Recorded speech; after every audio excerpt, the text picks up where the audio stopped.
Қайырлы күн баршаңызға. Бүгін сіздермен мен дәмі өте керемет болып шығатын, әрі тез оңай дайындалынатын сүзбелі пирогтың рецептімен бөлісемін. Видеоны соңына дейін қараңыздар. Егер сіздерге видеом ұнап жатса, каналыма тіркеліңіздер, лайк басыңыздар және достарыңызбен бөлісуді ұмытпаңыздар.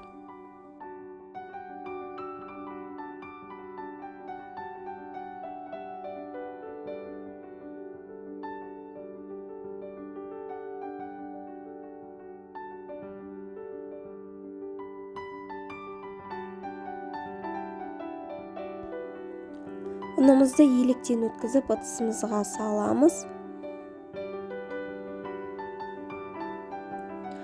Үстінен мұздатылған сары майымызды теркадан өткізіп немесе пышақпен ұсақтап турап салуымызға болады. Жақсылап араластырып аламыз. Бізде осындай крошка пайда болуы қажет. Үстінен қантымызды саламыз.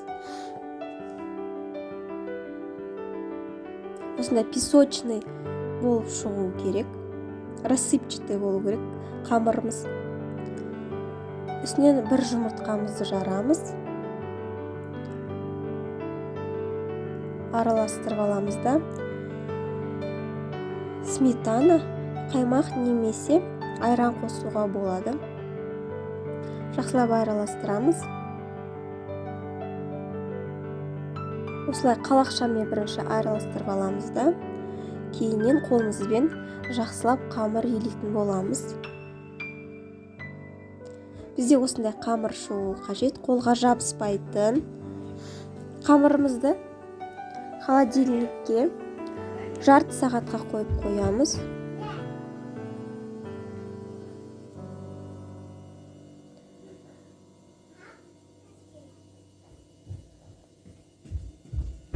Енді пирогымыздың салмасын дайындаймыз. Салмасына мен президент сүзбесін пайдаланамын. 5%. Осыдан 2 данасын ыдысымызға салып, үстінен қантымызды және 2 жұмыртқамызды, қаймағымызды саламыз. Қаймақтың орнына айранды қоссаңыздар болады. Менде осындай көлемі үлкен, ірі сүзбе болғандықтан мен блендермен ұсақтатып аламын.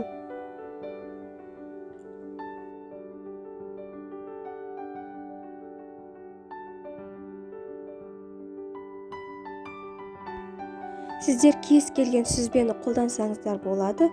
Тек қана көлемін біркелкі қалыпқа келтіріп аламыз блендер арқылы.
Сүзбелі салманы осы қамырдың үстіне, яғни формамызға құйып жақсылап біркелкі қылып орналастырып шығамыз.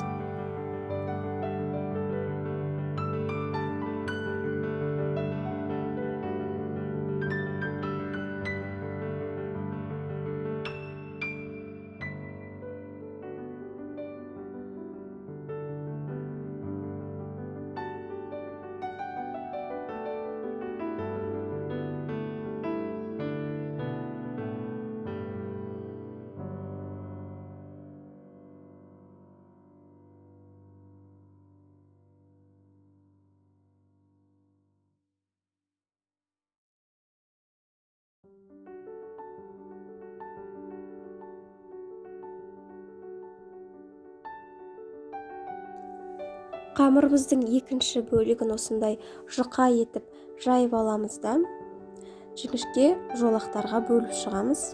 Ол біздің сүзбелі пирогымыздың үстіне әдемі жолақтар жасау үшін.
Дайын болған пирогымызды қызып тұрған пешке 180 градусқа 35 минутқа қоямыз.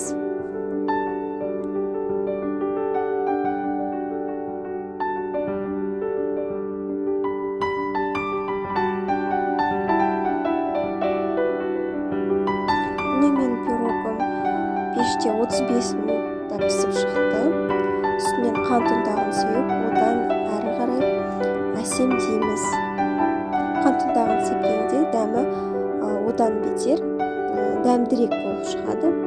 Ас болсын, барлықтарыңызға осы пирогты дайындап жақындарыңызды қуантып көріңіздер.